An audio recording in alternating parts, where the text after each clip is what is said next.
अस्सलाम वालेकुम, बहुत शुक्रिया हुजूर आप तशरीफ़ लाए। ये बताइए कि किसी ने पैसे बतौर कर्ज़ लिए थे, अब वो वापस नहीं कर रहा, कोई वजीफ़ा है कि उससे पैसे वसूल हो जाए?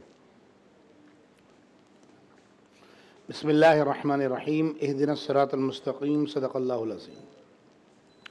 यहाँ जो कर्ज़ लेने वाले हैं मैं उनसे दरख्वास्त करना चाहूँगा कि देखिए, याद रखिए, कर्ज़ एक ऐसा गुनाह है।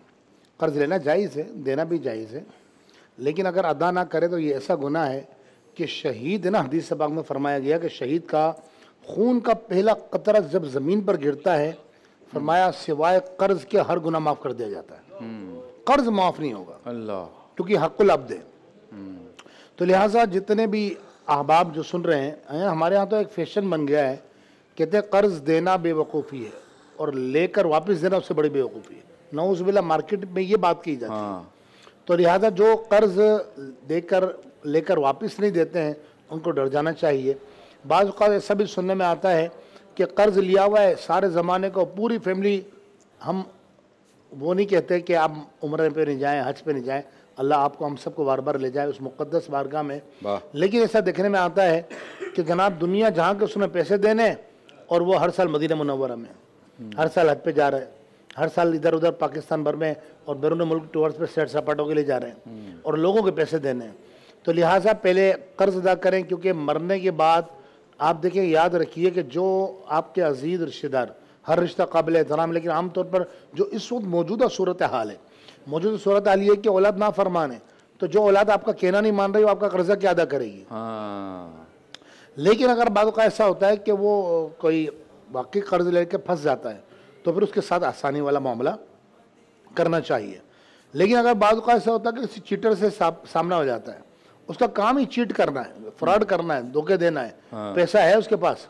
देखिए, जो मैं वजीफा बताने लगा हूँ ना, ये उसके लिए है कि जिससे पैसे मांगते हों उसके बाद पैसा हो भी तो ये वजीफा काम करेगा। वो चाहे फिर वो नहीं दे रहा है, फ्रॉड ही है, या वो दुनिया में एतबार से बड़ा पावरफुल है कि जो तू कर सकता कर ले, FIR कटवानी जो करनी करवा ले, मैं नहीं दूंगा पैसे, फिर आप अल्लाह को पुकारें, फिर रब्बुल आलमीन मदद फरमाएगा। तो अब तरीका क्या है, हफ्ते में 3 दिन पढ़ना है वजीफा बस। कौन कौन से दिन भी मुख्तस हैं और एक ही टाइम में पढ़ना है। अच्छा। कौन कौन से दिन? बुध, जुमेरात और जुमा। सही, बस, ठीक है। अब बुध, हाँ, फॉर एग्जाम्पल आज बुध है ना, बुध शुरू हो गया है, हाँ, बुध शुरू हो गया है। अच्छा, रमज़ान की बरकत इससे होती है कि दिन और अय्याम याद नहीं रहते, तारीखें याद नहीं रहती हैं। तो बुध का दिन शुरू हुआ है, तो बुध के दिन मिसाल के तौर पर उसने दोपहर में 3 बजे वजीफा पढ़ा, तो अब जुमेरात और जुम्मे को भी दोपहर को 3 बजे ही पढ़े, ये ठीक है। पहली मरतबा में काम हो जाएगा, नहीं हुआ तो दूसरी मरतबा पढ़े, दूसरे हफ्ते नहीं हुआ तो इंशाल्लाह तीसरी मरतबा में, अल्लाह ने चाहा।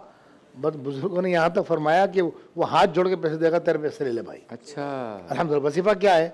अल्लाह तबारक व तआला का एक नाम है अल मुअती हुवल्लाह, अल मुअती हुवल्लाह।